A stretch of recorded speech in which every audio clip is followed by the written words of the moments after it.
Welcome back to the Stream of Bhakti channel, continuing with the Srimad Bhagavatam, ancient readings and wisdom of yoga. How are you doing this morning, Brihat? I'm here. Yeah. ready to go. Ready to go. Yeah. But We've moved our start time to 7 a.m., which kind of reminds me more of the ashram, rhythm, kind of getting up early and doing some chanting and then getting into the Bhagavatam. I like the early morning absorption in the yeah, Bhagavatam. it's a nice time of day to be doing stuff like this. Yeah. Especially this time of year because it's still like that Brahma Muhurta, that kind of the Yeah, hours before the sunrise, dark. special Yeah. time for spiritual activity. So we have been in the Bhagavatam here in chapter 12, and this chapter is called The Birth of Emperor Parikit, which is really interesting. It's like we're focusing on the birth of a great personality. There's a whole chapter that's kind of dedicated to his birth and the circumstances around it. And it's fitting as a whole chapter because he becomes a central figure Right. from this point forward, kind of in the well, not exactly from this point forward. We got a few things to go in the first. We still have quite a few things to go, but like near the end of this chapter, we return to him, and he, from like it's him hearing the Bhagavatam being spoken, is like kind of where he becomes most important. And right now we're just hearing about what kind of a great personality he is. Right. And we're going to get into some interesting topics today. So text 7, you want to just jump right in? Yeah, sure. Okay, text 7. Yep. O son of Brigu, Shaunaka, when the child, Parikit, the great fighter, was in the womb of his mother, Uttara, and was suffering from the burning heat of the Brahmastra thrown by Ashwatthama, he could observe Krishna coming to him. It's interesting. So we read about this some time ago when Ashwatthama was captured by Arjuna, and then they punished him for like he was basically a criminal. He had done a lot of really, really bad things. And so there's a whole chapter there and how, what they decided to do for, in terms of justice. And so this is continuing on with that same story. Now Yeah. the commentary is interesting. Okay. Uh, yeah, I just read the first sentence. It does look interesting. Yeah. Death generally involves remaining in trance for 7 months. A living being, according to his own action, is allowed to enter into the womb of a mother by the vehicle of the father's semina, and thus he develops his desired body. This is the law of birth in specific bodies according to one's past actions. When he is awake from trance, he feels the inconvenience of being confined within the womb, unless he wants to come out of it, and sometimes fortunately prays to Krishna for such liberation. Maharaj Parikit, while in the womb of his mother, was struck by the Brahmastra released by Ashwatthama, and he was feeling the burning heat. But because he was a devotee of the Lord, of Krishna, Krishna at once appeared himself within the womb by his all-powerful energy, and the child could see that someone else had come to save him. Even in that helpless condition, the child Parikit endured the unbearable temperature due to his being a great fighter by nature. For this reason, the word viraha has been used. Where do you want to start with that? I'm I just think it's looking. Yeah, I'm just looking. Vira. Okay, it means great fight. I think it also like that word or that Sanskrit root. It like refers to like strength. yeah, Yeah. yeah. Yeah, death generally involves remaining in trance for 7 months. So that's really interesting because like this, in the Bhagavatam, there's going to be later on a whole description of what the birth experience is like for the soul, Right, right, what right. it's like to be in the womb and everything like that. We're not there at the moment, but this is just giving us a A glimpse of it glimpse. here. Yeah. Yeah. And the idea that we're remaining in trance for 7 months. What was the other part here? Uh, yeah. So the a living being, according to his own action, is allowed to enter the womb of a mother by the vehicle. So the combination of the mother and father, right? Hmm. And then is when they combine and uh, the soul is allowed to enter into the womb. And Right, right. this is a kind of like it's a situation that it's kind of like that situation provides a doorway for the soul to enter and start to develop a body, and that body becomes developed according to one's past actions. Yeah, no, no, you're right. This is very, it's very interesting because it's like it's a perspective on life that like is not, I don't know, you don't generally hear about. And yeah, it's a very it's interesting because it's based on the eternality of the soul, of the self, and that the self, or who a person is has nothing to do with the um physical body. So it's, you have the self, it's traveling, and it doesn't die. Even though Mm. death takes place for the body, the self is keeps traveling on. And so what's the experience, what do we Mm. experience after this vehicle, this body? It passes, it expires. What's the experience of the soul? So yeah, it's really quite fascinating. And Yeah. Yeah. Go ahead. well, I just, you were kind of, it seemed like you were also bringing up the point is, what's the situation in which a soul actually, the situation and the time that the self actually, or the soul, enters into a a a body. Yeah. And it's interesting that we would so like so all of us that were in this situation, right? Because we took birth. And so we don't remember. So now I'm in this body, but I don't remember my last body. I don't remember the things that I did Right. for my last body.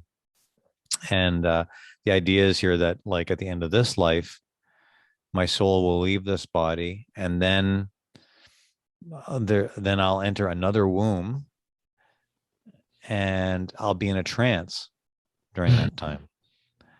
And in that during that time of trance, where's the Prabhupada say here? He says, when he is awake from trance, he feels the inconvenience of being confined within the womb and wants to come out of it, and Mm. sometimes prays for such liberation. So at death, we kind of enter some kind of trance, and then we wake up. And when we wake up, we find ourselves in a womb. And that turns out to be like, there's a whole chapter that's going to describe this later on, but I think it turns out to be around like 7 months in or Yeah, something. 7 months. Yeah.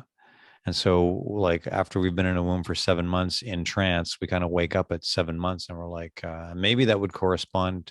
Maybe that corresponds to the experience of the mother, who feels the activity within the womb. I don't know, Yeah, I don't, I yeah. but apparently in the Bhagavatam, we wake up at 7 months, and it's like it's inconvenient.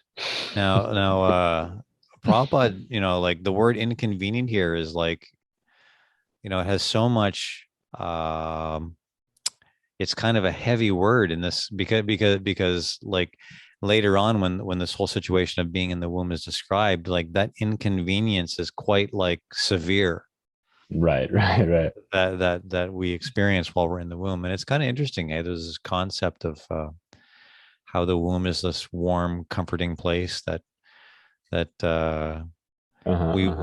we long to be in again, or something. You ever heard that kind of like idea about Yeah, the yeah, for womb? sure. Yeah. For sure. And I just wonder where that comes from. Like there's nothing like I'm. I don't think anybody. It's complete speculation, right? It's an idea. I suppose it has to do with like the feelings of love that the mother has and the parents have. I suppose like there's a lot of care and intention that a mother has carrying the baby in her womb, and that love. I'm sure those the emotions of the mother do transfer to the child in some way, right? Yeah, Yeah, within the right. womb. But the physical condition of being in the womb is very, very inconvenient and uncomfortable. It's to the point where now, what do you think about this part where it says, uh, and sometimes the soul fortunately prays for liberation from the womb. What does that imply? Well, it's just like it seems to me that there's so many things in this commentary here that are um opposed to the common understanding Yeah, of of what happens, what's the uh what happens in life. Yeah, I mean, because I mean, I think it's a big thing at that there's consciousness there. It's like this, and oh, I guess I don't know if you're alluding to this. I don't. This just you just caught me here, but the fact that the living entity has like enough consciousness to like pray, which exactly, yeah, exactly. which is when the baby comes out, the baby doesn't really look like in a condition to be. Yeah, yeah. There's developed consciousness in the Right, womb. right, right. This is like really, really like significant, because, well, one, it like kind of explains the experience, like why it's so inconvenient, like to have a consciousness that understands that there is a higher power, and that we can reach out to that higher power for shelter. Right, is not something that you'd expect, say, like a 2-year old Right, to grasp. right, right. It's like, it's a very abstract thinking process that involves like metaphysical understanding. And so according to the Bhagavatam, the soul while in the womb has that understanding. Because, and is really graphic in this, in later when it gets into the description about how when the child passes from the womb and enters into the world, the material energy grips the soul in a whole different way. Right, Like, right. the covering is just like, now I think I'm a baby. Yeah, right. And I Fully. get the and I get the and I operate according to that vehicle. Like I'm in the vehicle, and my brain is operating like a 1-year old. Right, But in the womb, it's not like that yet. In right. the womb, the soul is actually aware of its situation, and so it's really intense. Yeah. Yeah, and there's this also this whole idea.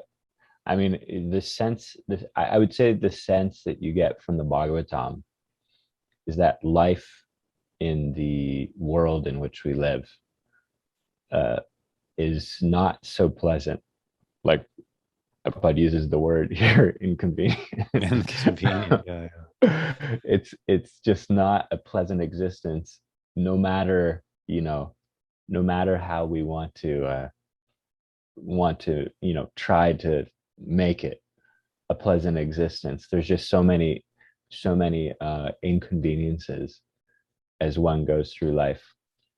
And there's we touched on that before, but there's Bhagavatam is mentioning there's purpose for that. There's a real purpose for that. But yeah, the I guess that was the theme of our last talk, the pinprick, the That's right. That's right. That's right. Yeah. Well, I think that like to dig into that point about if life is pleasant or not, our exist there's a kind of a happiness, right? Like there's you could say the happiness that's available in a material body, like with a material right. consciousness. And there are kind of like experiences of material happinesses that we can have. Um, but this other point that you made a moment ago was that the Bhagavatam portrays the world as not exactly how we think it is. Like things are happening differently than we think they are. Yeah. Like you said that a moment ago. So so we get so the Bhagavatam like explains, it's kind of like a big zoom out and Yeah. helps us understand, like fills in all the blanks of what's really going on, like how we are going from body to body, for example, and how we're spiritual beings and not material beings. And then once we start to zoom out like that, we can make the distinction between what is happiness and unhappiness. Yeah. Because when we're just like zoomed in, like we're just absorbed in our bodily experience, we do actually have happiness and distress. Sometimes we're happy and sometimes we're in Yeah. distress, just like a 2-year-old. Sometimes they're happy, and sometimes they're distressed. Um, but if we have the capacity to like understand our like to zoom out, and to see the soul in a covered situation, we can understand it's not actual happiness. Right. Like I don't know, if I said that very well. Well, I'm just gonna on that point. I think the zoom out also, like the Bhagavatam is giving, we're reading, it's giving us uh, we're hearing about a perspective. So it's like, you can accept it or not. But also when, like, for instance, when you do practices of bhakti, like kirtan, things like that, when you actually have an experience of spiritual happiness, um, then that also gives you a perspective on what is the nature of material happiness and what's the nature of happiness that we experience through the body, and what's the nature of happiness that we experience when the soul actually experiences happiness. And through practice, things like kirtan, different practices of bhakti, you get that Yeah. perspective. And yeah, so that's, and yeah, I guess that perspective allows you to see that the nature of material happiness is actually not very it's not very convenient. Yeah. um Yeah, and it's inconvenient. So like, but the thing that's true in all cases, whether material or spiritual, and like in terms of our consciousness, we have the tendency to be happy. yeah, and we're always looking for it. And Yeah. that it that's like, if you look at our, like, the I'm going to say Western civilization, or like, the world in which we live, aren't we always like our culture is really striving, like fighting for convenience, Hmm. like in everything. But why are we fighting for it? Because the situation's inconvenient. If the Yeah, yeah. situation is convenient, we wouldn't have to work so hard to create all these conveniences, but we're fighting for it. It's like a Hmm. constant battle for the convenience. But because the situation isn't convenient. So it's really helpful. Like there's the experiential thing where we'll like say in kirtan we have a transcendental experience of happiness, and then we can like appreciate that in relation to the other kinds of happiness that we experience in life. But then there's also this zoom out, which allows us to like analyze the inconveniences. Right, right. Anything else in this commentary? I mean, what to do, eh? It's so there's so much in here. I think it's good. Okay. I think it's good. It's that's the thing is it's like it's gonna come up later, the greater the greater detail. Yeah, not in this canto, but later. Yeah. All right, text 8. So now this is describing what Permeates saw. Let's just read that. Maybe we should read that text again. So the first one was the one that you just read was, O son of Brigu, Shonaka. That's the person who's asking about the story of Permeates' birth. When the child, Perikit, the great fighter, was in the womb of his mother, Uttara, and was suffering from the burning heat of the Brahmastra thrown by Ashvatthama, he could observe Krishna coming to him. Okay, so then Krishna was only thumb high, but he was all transcendental. He had a very beautiful, blackish, infallible body, and he wore a dress of lightning yellow and a helmet of blazing gold. Thus he was seen by the child. Yeah. Thumb high, meaning like, I think the point is that there is an actual form that is seen and it has features. Right. And Yeah, that, we're dealing with the personality of the absolute. And Krishna in the Bhagavad Gita, Krishna says that he there's a relationship going on there, and he said in that relationship, he says that I always protect my devotees, and so that's what we're hearing about here in a yeah, and that, very unique way. yeah, and that protection doesn't mean just like something, I don't know, like ephemeral or I don't even. Yeah, right. It's like if I was to protect you, if you're up there picking your potatoes out of the ground and some big bear comes along, or your carrots. Yeah, that's right. Say the bear is coming for your carrots, right? And then and I see the bear coming at you, and then I pick up like a big shovel and I start running at the bear, right? Yeah, Like it's yeah. that would be actual protection, or I could like it's involved. The yeah, it's involved. I'm just thinking the with Krishna when he shows up, it's always like it's like this description here. It's always very like elegant and like like and it captures the mind. Like he's Yeah. always like very beautiful, and everything he does is very like I just had vivid thought of you running with a shovel. Yeah, yeah. It probably wouldn't be that significant. The bear probably wouldn't be that impressed, right? But when Krishna appears, it's entirely impressive, Yeah, just like you're everything saying, right? about it. Yeah. And Yeah, so I think that like without just kind of glazing over it, there's actually has he's perceived he like Prabhupada will explain in the commentary. It's not that that's Krishna's size. Krishna can be smaller than the smallest or greater than the right, right. greatest. But when he makes himself perceivable to somebody, then there's actually size there. There's actually form. There's Right, right. features. He had very beautiful black. He had a very beautiful blackish infallible body. So Krishna's body is blackish, and he wore a dress of lightning yellow. So the lightning yellow like contrasts the blackness of his complexion, and and a helmet of blazing gold. Thus, he was seen by the child. Of course, this is like later there'll be many.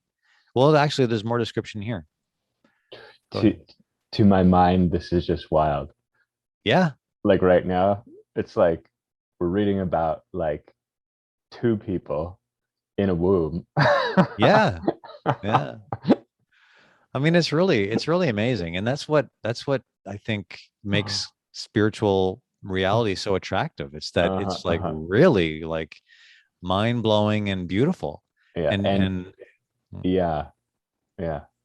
Sorry, I cut you off. I gotta, yeah, it's just so much more interesting than like homogenous kind of like spiritual reality that is just, I don't know, yeah. devoid of detail or devoid of of personal experience or like, you know, descriptions of beauty. It's like there's personality all throughout the Bhagavatam's description of spiritual experience. Like we experience the personality of the divine.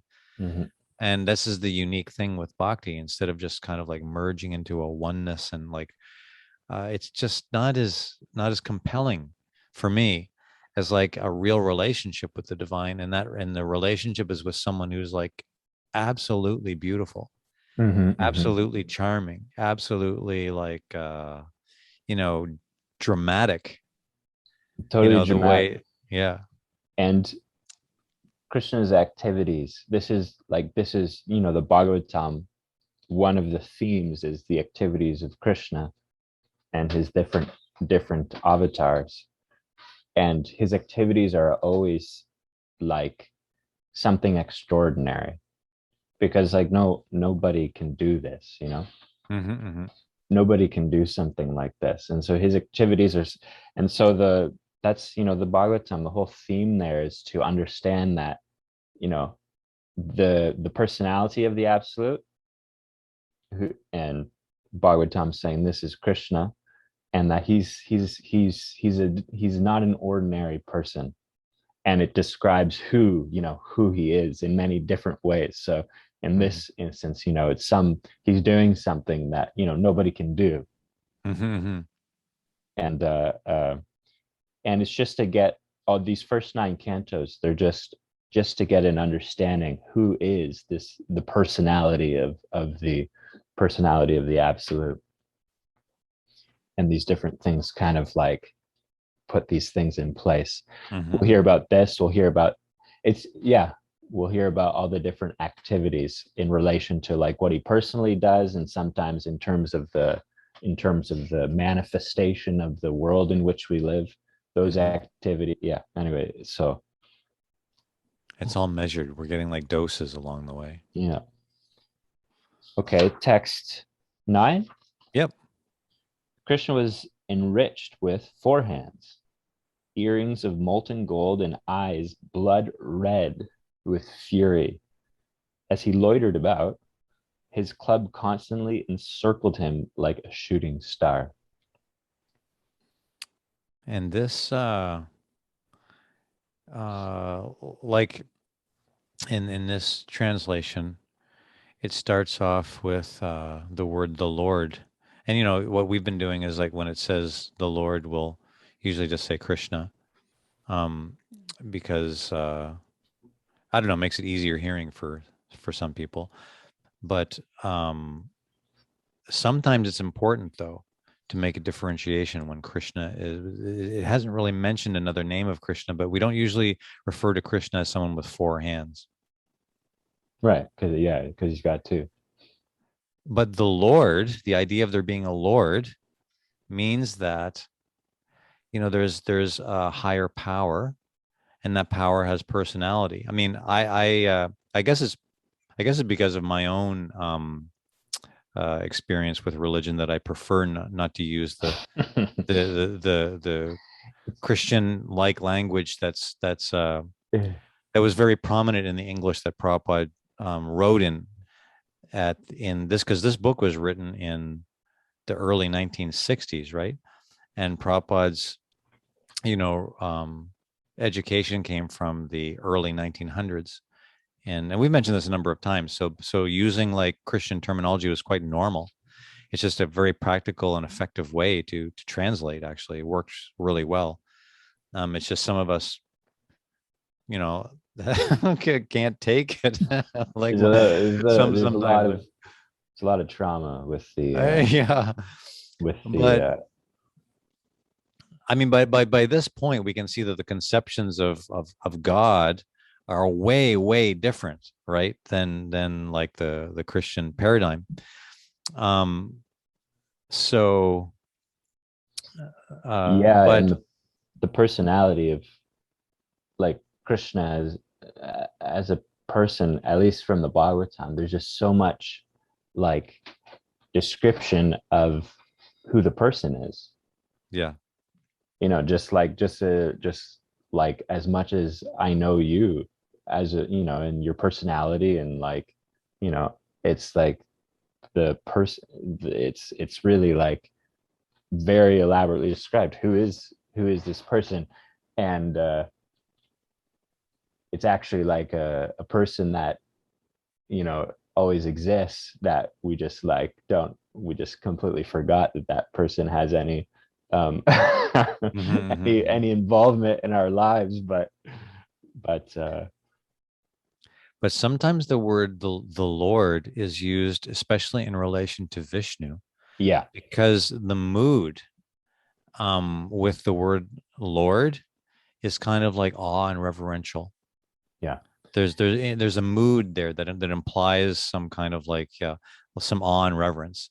yeah, And with Krishna, the relationships that Krishna has with devotees is usually less reverential in terms of like the awe and reverence. But another aspect of Krishna is when he manifests four arms, and in that form, he's known as Vishnu. yeah, And so it is appropriate to actually use the word the Lord in terms of Vishnu because there is like a reverential thing. I think Prabhupada uses the example of like what was the example of a judge when he's in the court. He's like, he walks into the courtroom and everybody stands up. It's very formal. And when he sits down, everybody sits down and they say, Your Honor, this, Your Honor, that, like when they're right, addressing the judge. right, But when that judge goes home and he walks into his house, it's not like his wife and children stand up when he walks in and then they sit down when he sits down and they're like, Your Honor, this, Your Honor. It's not like that at right, all. The whole right, mood is like right, completely different, but it's the same person. right. So Vishnu is kind of like Krishna in the workplace, perhaps. You know, it's maybe not a good perfect analogy, but It's the, Krishna is more intimate, like at home. yeah, it's the position. It's the Yeah. position, you know, of the supreme, you know, the supreme controller of everything. And it's a position, but who's the person that plays the position? Yeah. So here we're seeing Krishna at work, you could say. He doesn't like, in the womb, and he's waving his, what was it? His club, like a shooting star. He's kind of waving it all over the place, and he's like angry. Mm, And it's because he's angry that this weapon was fired at Parikit. He wants to protect them, and in that mood of anger, he's like dispelling the heat of the weapon to protect the child in the womb. hmm. Yeah, I don't know. I just throw this out there. I don't know if you want to elaborate on this on this at all, and it's okay if not, because it's a bit of a, has to do with the Bhagavatam, but it's this, we mentioned the month that's happening right now is a special month in the lunar calendar, and it Mm-hmm. specifically it brings out um uh I guess who Krishna is, but a more um yeah, the relationship, a more intimate relationship with Krishna, and like what we're hearing here, the position. And I don't know if you want to touch on that at all. It's just, it's interesting because the Bhagavatam is really building up to that, but you know, we're in the first canto, so we're getting an understanding of yeah. Anyway, I don't know if you want to touch on that at all. Sure. What aspect do you want to? Like just the difference in mood? Yeah, I was just thinking that, like, I was just thinking how this month really, um, the focus is like, okay, there's the position of the supreme person who's the, the source and the creation of everything. In the Bhagavatam, we come in contact with all these personalities, their relationship with this person. They never forget that. They never forget that this person is the source of everything, the supreme person, the controller of everything. And then you get to the so that's really like the theme of the Bhagavatam. And then when you get to the 10th canto, you hear about people that they they actually forget that, even though they have a relationship with this person. And so it's just like you're mentioning that the we're getting to the point of of who is the person actually like at home, as opposed to in the workplace. And yeah, actually, it's okay. I don't want to touch on it No, too much. I think it's a good, I think it's an important point to pause. Like it helps us put this in It's context. Like uh, there are some verses that describe Krishna in that when he is experiencing the loving relationships with those that understand him in a very personal way without the awe and reverence.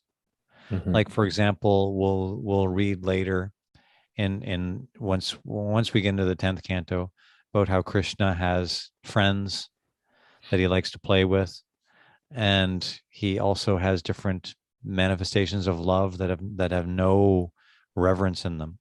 Yeah, um, and there is a verse which I don't have in my I don't have it memorized, but it's basically that he's more attracted to that kind of love personally than yeah, he right. is to all of the formality in the Vedic literature.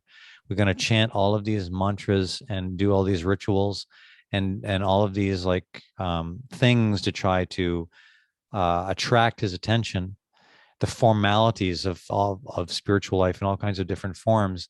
And those are good. They're important because they're purifying and they are expressions of love, but they don't attract Krishna personally as much as just like Yeah, and I think that's the point that kind of has caught me, is that um generally when people approach God, then there's some like idea there that like, oh, what can God do for me? Because let's just say God exists and he's like the controller of everything and whatnot. It's like, I can do so much for me. But in a relationship, like when it deepens, you become more interested in the person and what that person likes. Um, and so, like the judge at home, people at work, when the judge is at work, everybody's trying to get him to like do this or to do that.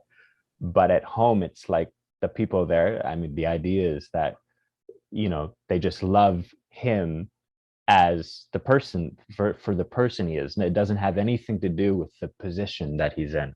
They don't care about that. So you get the mhm, same, the whole Bhagavatam is building up to that point of, okay, here's this person. But um then there's those relationships where devotees, they don't forget that position that he's in. But then there's devotees who are in relationships that they forget, or they may know, but they don't care, because they're just interested mhm, and what this person likes. And when, yeah, relationship, when it becomes selfless, you're just interested, oh, what can I do, that what is that other person like, how can I serve, bring some, happiness to that other person's life based on what their personal preferences are.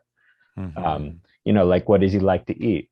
So, like, I'm just thinking of yourself, if I came over and I cook you something, but if I need to know, like, what do you like to eat? And that's what's going to bring you like some. So in terms of a relationship, getting to know the person and what the personal preferences are. So, I mean, these are really interesting nuances if we're interested in learning about this incredible personality. Yeah. And just, I guess, I don't know if this is how it all started, but like the activities of this personality are quite like, they're all fantastic, Yeah, and they do grab the mind, grab the attention. yeah. And he's incredibly creative in ways that we cannot even imagine. Like here, we're hearing him manifest as, um, as a Vishnu form, but later we'll hear him manifest as a half man, half lion, and we'll we'll Right, we'll hear him manifest as a big fish. We'll hear him manifest as like a small little Brahmana boy, and like on and on. And all of these right. like dramatic appearances have a very deep purpose, and they're beautiful, and they're like artistic, and they're amazing to hear about. Like who could even do these things? So and so the whole Bhagavatam is gradually familiarizing ourselves with an incredibly diverse personality, with incredible, you know, imagination and expressions of love that go beyond our, the limits of our material minds and senses. Hmm, He's hmm. so like incredible to interact with, and to even just to hear about how he interacts with people is enough to just captivate the mind. Yeah. And the idea that there's a personality that interacts with us, and when that interaction takes place, it's like there's nothing better to hear about than that. Right, And right. here's a book that describes like how great yogis sought after this personality to interact with him, and this is how he manifested, and this is what took place. It's like gradually putting together the pieces of an incredible personality that we can never really completely understand, but we can definitely fall in love with. Right, right, right. And I think that's like, all these descriptions are like, they that's one of the effects that they have. It's like, wow, like that'd be a really, interesting person to like Yeah. have some. Yeah. Yeah. So do you want to did I read that text or did you read it? You read it, so do you want to go into the Commentary. Okay. commentary? Yeah. It said in the Brahma-Samhita Chapter 5 that this that Krishna, who's also known as Govinda, by his one plenary portion, enters into the halo of the universe and distributes himself as Paramatma, or the Supersoul, not only within the heart of every living being, but also within every atom of the material elements. Thus, Krishna is all pervading by his inconceivable potency, and thus he entered the womb of Uttara and saved his beloved devotee Mars Parikit. In Yeah. the Maybe we can just break that down a bit. Like I'm just, yeah. basically that later in the second canto, I think we're going to talk about the how the universe manifests, Right. and And and like how things expand from these different forms of Vishnu. And what it boils down to is that, in this point, is that Krishna permeates everything. yeah, yeah, yeah. He's present in every atom what to speak of every, Right. there's no place where Krishna isn't. Right. So, in particular, he resides within the heart as Paramatma. And so, since he's already there, he can simply reveal himself as already being there Right. Right. to Parikshit, who's in the womb. Yeah. In Bhagavad Gita, Krishna assured everyone that his devotees are never to be vanquished. No one can kill a devotee of Krishna because he is protected by Krishna, and no one can save a person who Krishna desires to kill. Krishna is all powerful, and therefore he can both save and kill as he likes. He became visible to his devotee, Marj Parikshit, even in that awkward position in the womb of his mother, in a shape just suitable for his vision. Um, but if we make that more general, because the statement here is quite general, no one can kill a devotee, and no one can kill someone who's protected by Krishna, and no one can protect someone who Krishna desires to kill. Um, do you have anything that you want to say about that? Um, just have this question coming to my mind, and I don't know if we want to go there, but it's like we're talking about Krishna, and then like here we're talking about how, like you mentioned, how Krishna pervades everything, and Mm-hmm. specifically sitting in the heart of his, and we're just, talking about this personality that like apparently nobody's seen or heard about. At least, I mean, if you go to India, people have heard about, obviously, you Mm-hmm. know, and maybe here and there.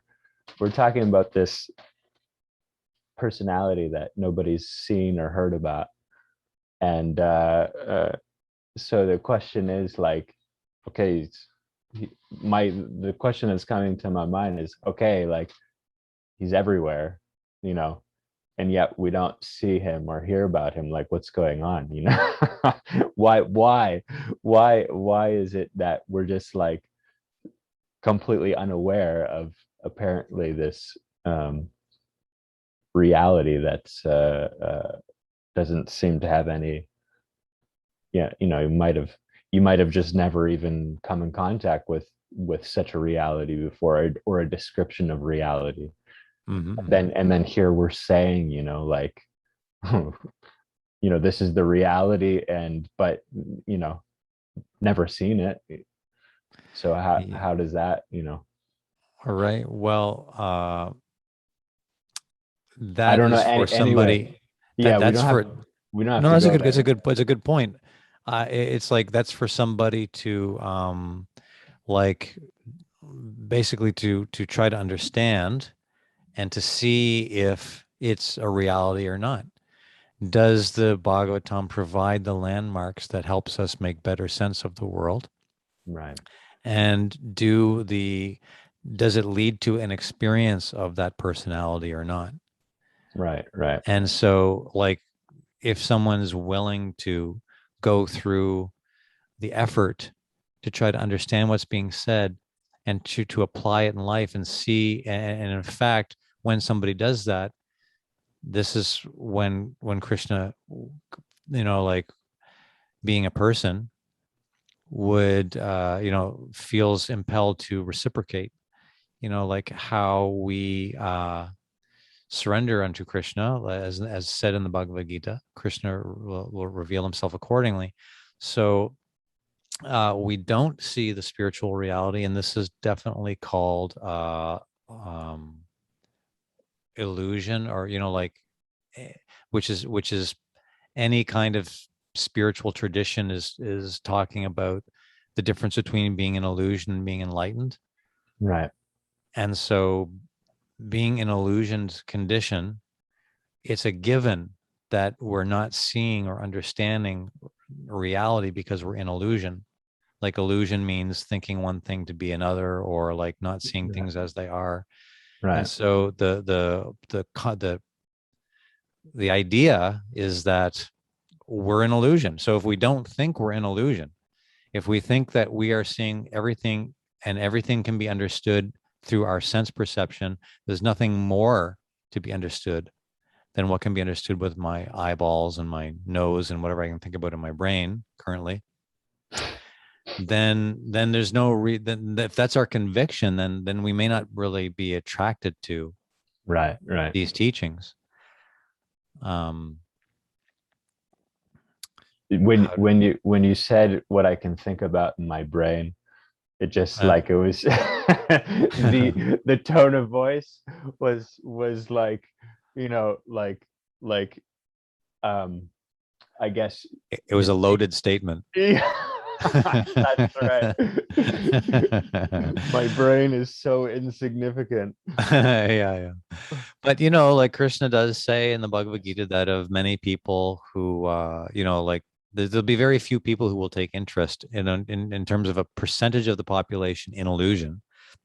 There'll be a smaller population that really smaller percentage of the population that start to take interest in what's beyond sensory perception. Right, right, right. And then of those people, there'll be fewer who actually like come in contact with the truth Right, about the way that the realities of the material created the material world. And yeah, of those people, there'll be even fewer who actually become attracted to him personally. right. And so uh, the fact that we don't see Krishna like the same way that I would see, a bus driving by the street here, like, I just we don't see him in that way, isn't really evidence that he's not there. Right, right. If we take like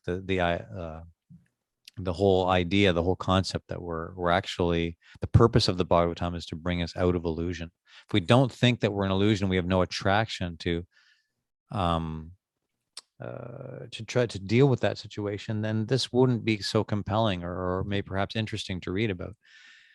The Bhagavatam is quite a specific book. You know, the philosophy of Bhakti is pretty precise. It's like directly on Krishna. So then, as we're reading it, though, there's going to be all kinds of what's the word? Um, Seemingly contradictory points. And as Mhm. we hit each of these seemingly contradictory points, they're like markers. That means that there's something that is not jiving with my intellect, with my material understanding of things. It's not in harmony. Mm. And so, but that's natural, because if everything that I'm going to read about is just going to line up with everything I understand already, then where's the change going to happen? Right. What's the potential for change there? So sometimes we're going to hit points that they seem to be conflicting. And then these are like learning moments. They're jewels where um the effort to resolve the conflicting elements in those points takes us deeper into the meaning. And Mm. so here we have a conflicting point.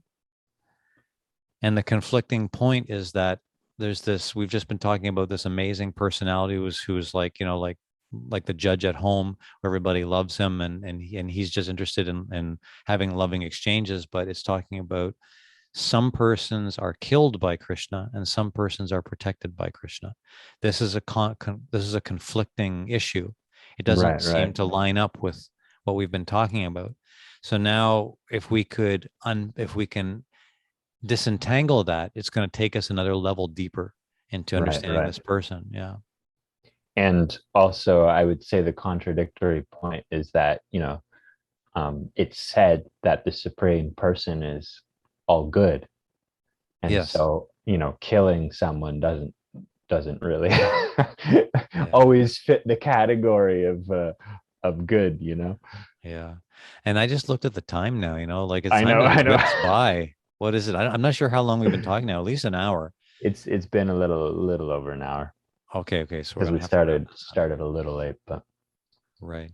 So this point then we should resolve. Maybe we won't resolve it today because we are running out of time. But and also the point that like in the world we see that devotees are sometimes killed.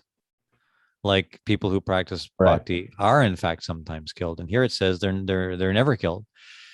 So how do we balance all these things? These are like and so somebody And may come across, yeah. in fact, Parikit does end up getting killed. He does end up getting killed. Yeah, he does.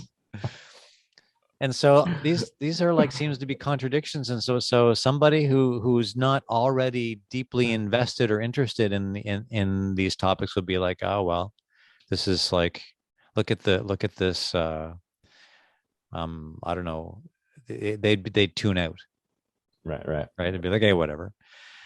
But somebody who really wants to understand will go, okay, well, how do we reconcile these things? And in making the effort to do so, then more intimacy develops. mm, Because when we are getting to know somebody, then there will also, it's not easy. It's not just like, you just all of a sudden, there has to be some effort into getting closer right, to a person in a relationship. right. And so when we make that effort, then it's all the more, it enriches that relationship that we're trying to establish with the supreme person, and then we get some Yeah, and understanding, some deeper understanding. even when we make the effort to get to know someone, it also requires a willingness from the other side. Yeah.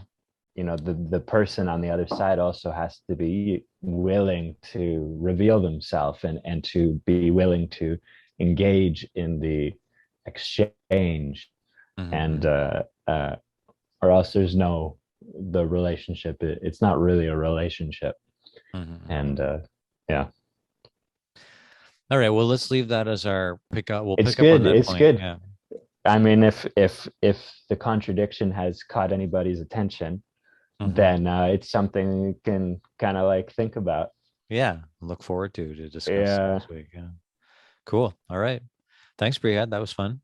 but I will say I appreciated your description of the principle of contradiction, and it'll come up again. Like it'll come up again and again. It takes us deeper, and it takes us.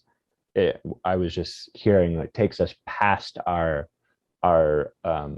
intellectual capacities and Yeah. our the limitations of our intellectual capacities and our sensual capacities. It takes us deeper into a reality that's beyond those things. Mm-hmm. Exactly. Yeah. All right. That's our cliffhanger for next week.